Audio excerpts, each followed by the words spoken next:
beautiful performance, eloquent and beautiful sound and imagination. You have really good pedaling, which is something I'd like to talk about and want to compliment you, particularly when you have, there's chromatic stuff going on. I should share the stage with you for a second. You worked hard, it's my turn. You've got something like, I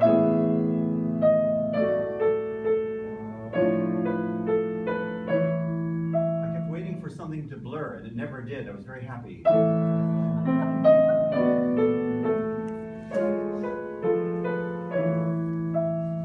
Exceptionally well done.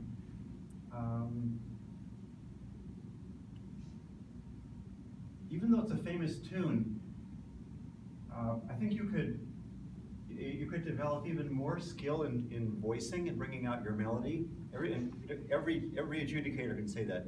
Who's gonna say that's not good? You could voice your melody more. But I've got a few specific things to suggest. Is that if a melody interval goes down and it's part of a diatonic scale, audiences I found have a hard time understanding. So for example, they're going to understand these intervals are going up. This is going down, and this is going down. So if you don't help them hear this F sharp, they're going to hear this. They're going to hear. Just like it gets eaten by the other. So I think you could use a little more highlighter.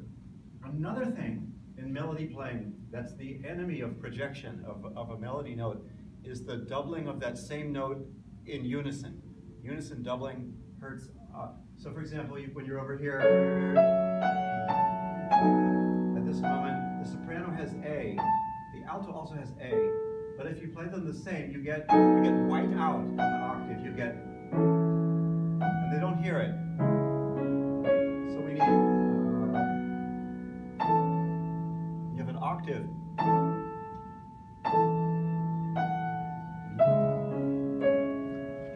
Because I found, especially audiences today, if something isn't voiced all the way through, your listener they get bored. They tune out. They start thinking about the parking meter or something. And so the voicing plan has to be really, really good. Because the piece is all legato, there's one place where you change the pedal, but it changed the pedal in a way that created some gaps. I think at your climax, if you have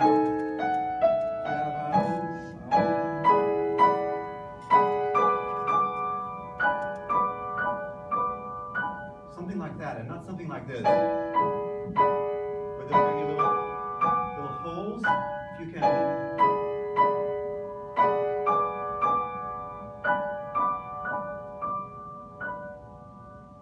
You could create a beautiful halo effect.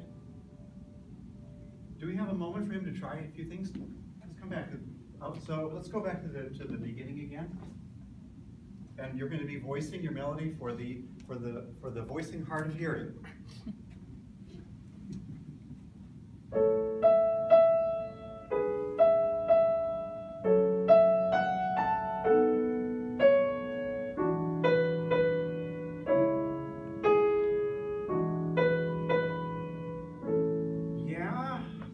Exactly what I meant. I shouldn't have said for the hard of hearing, because there's something else from my studies you should not do to your audience, and you shouldn't spell to them.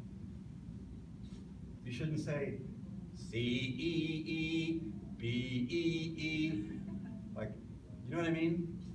It's like you have to keep the same sensitivity, but just amplify it in a way.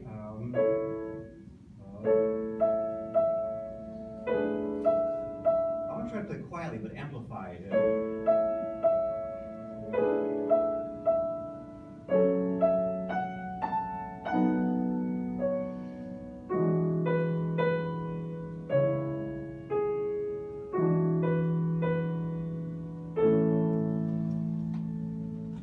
we have time for him to try one more time? One more minute. Let's do it again.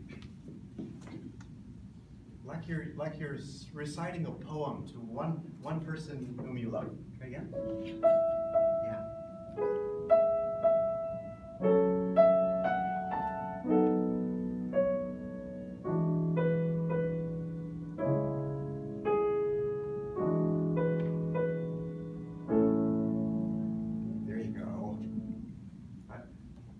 felt projected and intimate at the same time, which is kind of what this whole festival is all about. Let's give Andy a hand, shall we?